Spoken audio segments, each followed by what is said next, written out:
Hello viewers, কেমন আছো সবাই? চলে আসলাম আজকে একটা নতুন পোলাওয়ের রেসিপি নিয়ে। এই যে এটা তোমরা দেখতে পাচ্ছ, এটা বাসন্তী পোলাও। তো এই যে রেসিপিটা দেবো তোমাদের, তো তার সঙ্গে যারা আমার চ্যানেলে নতুন আছো তারা প্লিজ আমার চ্যানেলটাকে সাবস্ক্রাইব করো, পাশে থাকা বেল আইকনটি ক্লিক করে অল নোটিফিকেশান করে দিও, যাতে আমার সমস্ত ভিডিও সবার আগে তোমাদের কাছে পৌঁছে।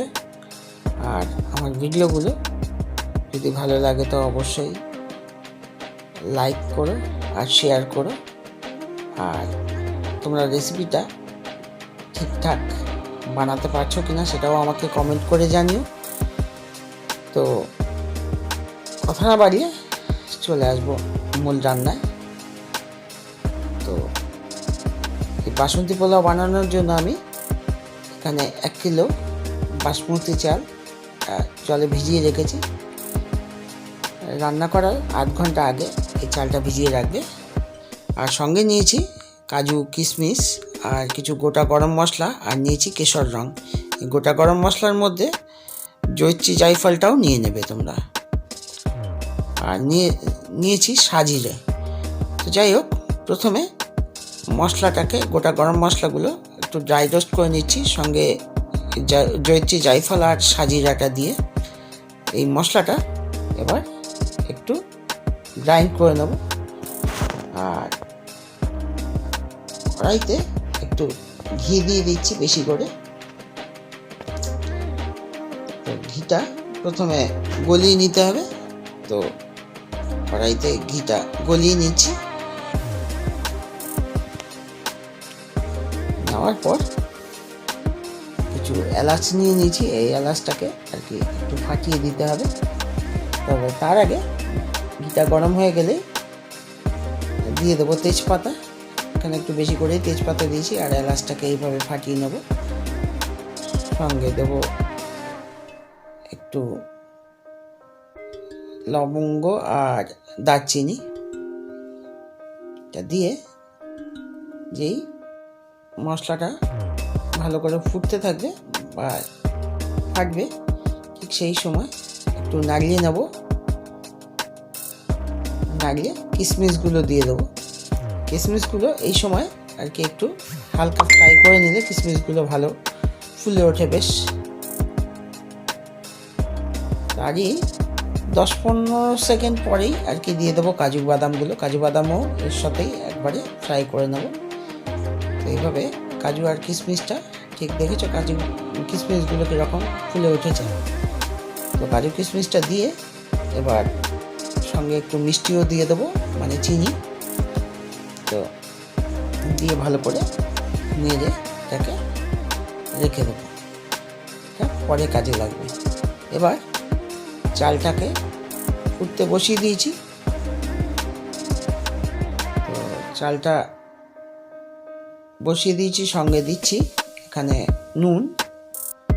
নুনটা একবারেই এখানে দিয়ে নিতে হবে, তাহলে চালের সঙ্গে আর কি ভালোভাবে নুনের স্বাদটাও আর কি ঢোকে আর চালটাও ফ্রেশ হয়। সঙ্গে দেবো একটু কেশর রং। তো এখানে কেশর কালারটাও দিয়ে দিয়েছি। আর এই সঙ্গেই দিয়ে দেবো কেওড়া জল। এখানে আমি 10 ml করে সব কেওড়া জল দিয়েছি। আর দেব গোলাপ জল। গোলাপ জলটাও 10 ml দেবো এখানে।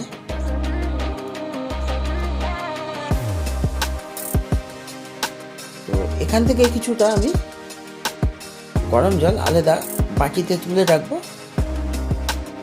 তো এটা চালটা যখন আর কি জল ঝরাবো তখন ইউজ করব। তো মাঝে মাঝে নেড়ে দিতে হবে, দেখে নিতে হবে, নাহলে দু এক সময় কী হয়, চালটা নেড়ে না দিলে চালটা অনেক সময় দলা পাকিয়ে যায়, বা এক পাশে চালটা বেশি ফুটে ওঠে, অন্য পাশে ফোটে না। সেই জন্য একটু ভালো করে নেড়ে ছেড়ে দিতে হবে। এভাবে ঢেকে দেবো, তো ভিতরে টেম্পারেচারটা বেড়ে যায় আর চালটা তাড়াতাড়ি হয়ে যায়। যদিও এই চাল বেশি সময় লাগে না করতে, তাও এইভাবে করলে আর কি তাড়াতাড়ি হয়, আরও তাড়াতাড়ি হয়। তো এইভাবে মাঝে মাঝে নেড়ে দেবো আর ঢেকে দিয়ে রান্না করব। চালটা যখন ফুটে উঠবে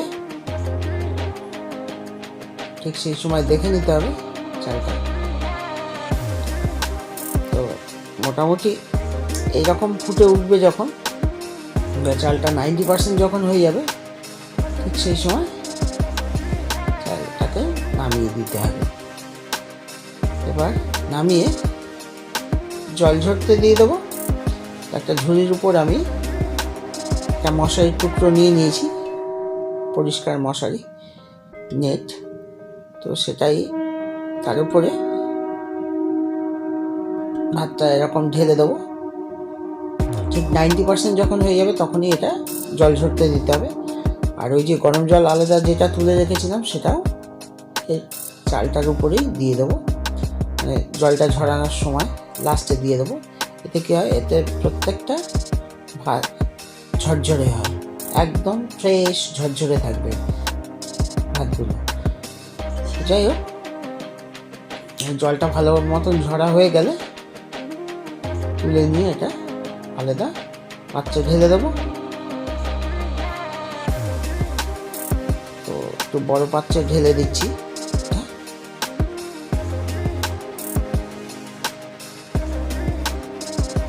এবার ওই গ্রাইন্ড করা মশলাটা তার উপরে ছড়িয়ে দেবো, আর দেবো যে কাজু কিশমিশ যেটা আর কি হালকা ফ্রাই করে রেখেছিলাম সেটাও দিয়ে দেবো এর সঙ্গে। ভালো করে দিয়ে উপর দিয়ে ঘি ছড়িয়ে দেবো, ঘি ছড়িয়ে ভালো করে মিলিয়ে দিতে হবে। তো ঘি ছড়িয়ে এবার মেলানো হচ্ছে সমস্ত মশলার সাথে, মশলার ফ্লেভারগুলো যেন একদম চালের সাথে বা ভাতের সাথে থাকে আর কি। আর এই সময়ই আর কি দেখে নিতে হবে মিষ্টি আর নুনটা। যদি মিষ্টির প্রয়োজন হয় তো এখানেই চিনি অ্যাড করে দিতে হবে, আর দিতে হবে নুনটাও। আমার এখানে কম ছিল বলে আমিও দিয়ে অ্যাড করে নিয়েছি। দিয়ে ভালো করে মিলিয়ে দিতে হবে। হালকা গরম থাকে আর ময়েশ্চারও থাকে আর কি, এই সময় সমস্ত নুন আর চিনিটা ভালোভাবে গুলে যাবে। তো এই ছিল আমার বাসন্তী পোলাওয়ের রেসিপি। আশা করি এটা তোমাদের খুব ভালো লেগেছে এবং সহজভাবে দেখানোর চেষ্টা করে